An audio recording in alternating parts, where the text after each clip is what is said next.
प्रस्तावना।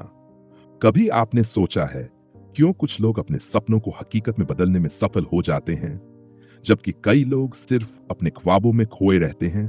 क्या वह सिर्फ किस्मत का खेल है या फिर कुछ और?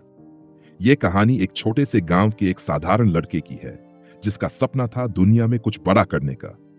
यह कहानी न केवल उसकी इच्छाओं की ताकत को दर्शाती है बल्कि यह भी बताती है कि इच्छाएं अगर सही दिशा में लग जाएं तो कैसे वे हमें सफलता तक ले जा सकती हैं। एक समय की बात है, एक छोटे से गांव में एक लड़का रहता था जिसका नाम अर्जुन था। अर्जुन एक बहुत ही साधारण परिवार से था, लेकिन उसकी इच्छा थी कि वह कुछ ऐसा करे जिससे दुनिया उसे जान सके।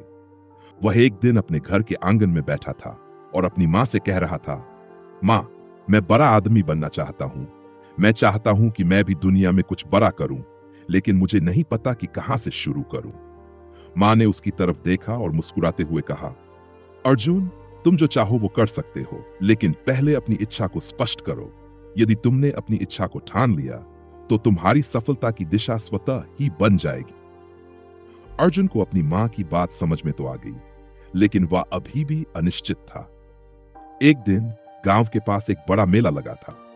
अर्जुन ने सोचा, अगर मैं वहां किसी बड़े व्यापारी से मिल सकूं तो शायद मुझे अपने सपने को साकार करने का रास्ता मिल जाए।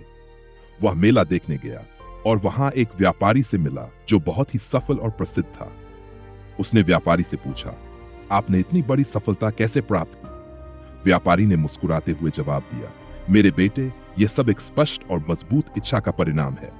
मैंने जो भी किया, पहले यह जानने की कोशिश की कि मुझे क्या चाहिए और फिर उसी दिशा में काम किया। अर्जुन ने व्यापारी से पूछा, मुझे यह कैसे करना होगा? व्यापारी ने कहा, पहला कदम है अपनी इच्छा को स्पष्ट रूप से जानना। अगर तुम जान सको कि तुम्हें क्या चाहिए तो तुम्हारा रास्ता खुद ब खुद साफ हो जाएगा। अर्जुन ने व्यापारी की बातों पर ध्यान दिया और ठान लिया कि वह अब अपनी इच्छा को सही दिशा में लगाएगा। उसने तय किया कि वह एक बड़ा व्यवसाय शुरू करेगा और इसके लिए उसने अपना लक्ष्य साफ किया। उसकी इच्छा केवल एक ख्वाब नहीं थी, बल्कि अब वह उसे एक ठोस लक्ष्य मानने लगा था। इस यात्रा के अगले कदम पर अर्जुन की यात्रा यहां तक ठीक चल रही थी, लेकिन क्या आपको लगता है कि केवल इच्छा ही उसे सफलता दिला सकती थी? क्या अर्जुन की इच्छाएं केवल इतनी ही शक्तिशाली हो सकती हैं?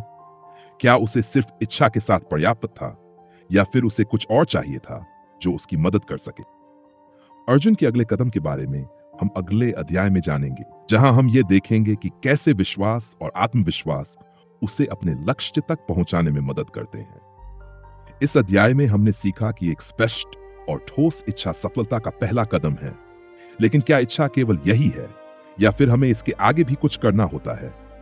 अर्जुन की कहानी हमें यह सिखाती है कि इच्छा एक ताकत है, लेकिन उसे साकार करने के लिए एक योजना और विश्वास की भी जरूरत होती है। अर्जुन ने अपनी इच्छा को एक स्पष्ट लक्ष्य में बदल दिया और अब वह अपने सपने को पूरा करने के लिए अगले कदम की ओर बढ़ने के लिए तैयार था। क्या आप जानते हैं कि अगले अध्याय में अर्जुन की यात्रा किस मोड़ पर जाएगी?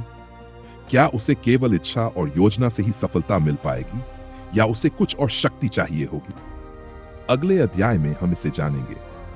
बने रहिए, क्योंकि अब हम बात करेंगे विश्वास के बारे में, जो अर्जुन की यात्रा को और भी सशक्त बना देगा।